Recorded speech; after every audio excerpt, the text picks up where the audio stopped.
আসসালামু আলাইকুম, আপনাদের সবাইকে জানাই আমার চ্যানেলে স্বাগতম। Welcome to our teaching zone.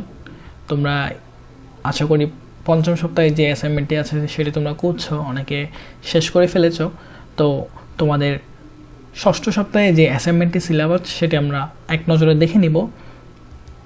দেখো, প্রথমে আমরা ষষ্ঠ শ্রেণীরটা দেখব। ষষ্ঠ শ্রেণীর ষষ্ঠ সপ্তাহে যে যে বিষয়গুলো আছে, প্রথমে আছে বাংলা, যেটির অ্যাসাইনমেন্ট নাম্বার হচ্ছে 2। ইতিমধ্যে তোমরা একটি অ্যাসাইনমেন্ট করেছো, তোমরা লক্ষ্য করবে তোমাদের অ্যাসাইনমেন্ট নাম্বারটি কত।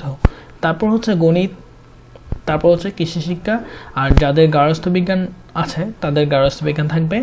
এবার আসলে সপ্তম শ্রেণীর প্রথমে থাকবে বাংলা, তারপর হচ্ছে গণিত, তারপর হচ্ছে কৃষি শিক্ষা, আর যাদের যাদের গার্হস্থ্য বিজ্ঞান আছে তাদের গার্হস্থ্য বিজ্ঞান থাকবে। অষ্টম শ্রেণীর শিক্ষার্থীদের জন্য যে যে বিষয়গুলো থাকবে, বাংলা থাকবে যেটির অ্যাসাইনমেন্ট নাম্বার হচ্ছে 3, তারপর গণিত থাকবে, তারপর থাকবে কৃষি শিক্ষা, আর যাদের যাদের গার্হস্থ্য বিজ্ঞান আছে তাদের জন্য গার্হস্থ্য বিজ্ঞান। এবার আসুন নবম শ্রেণীর শিক্ষার্থীদের জন্য। তো তোমাদের সবারই গণিত থাকবে। যারা ব্যবসা এবং মানবিকের আছো, ব্যবসা শিক্ষা এবং মানবিকের আছো তাদের জন্য থাকবে বিজ্ঞান।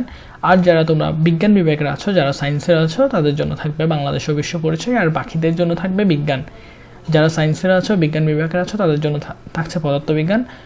এরপর যারা মানবিক আছো তাদের জন্য থাকছে ভূগোল, এবং যারা কমার্সের আছো, যারা ব্যবসা শিক্ষার আছো তাদের জন্য থাকছে হিসাব বিজ্ঞান। হিসাব বিজ্ঞানটা একটু বড় করে দেখাই, আসলে একটু ছোট হয়ে গেছে, তোমরা মন খারাপ করো না। হিসাব বিজ্ঞানের শিক্ষার্থীরা যারা কমার্সে আছো তারা একটু মন খারাপ করো না। তো এই হচ্ছে তোমাদের সিলেবাস। তোমাদের সিলেবাসটি এক নজরে দেখে নাও। এক নজরে দেখে নিয়ে তোমরা ষষ্ঠ সপ্তাহের অ্যাসাইনমেন্টের জন্য প্রস্তুত থাকো। আমি চেষ্টা করব আমার ভিডিওতে এবার প্রত্যেকটা ক্লাসের অ্যাসাইনমেন্টগুলো আপলোড করার জন্য। আমার চ্যানেলের সাথে থাকবে। সবাইকে ধন্যবাদ। আসসালামু আলাইকুম।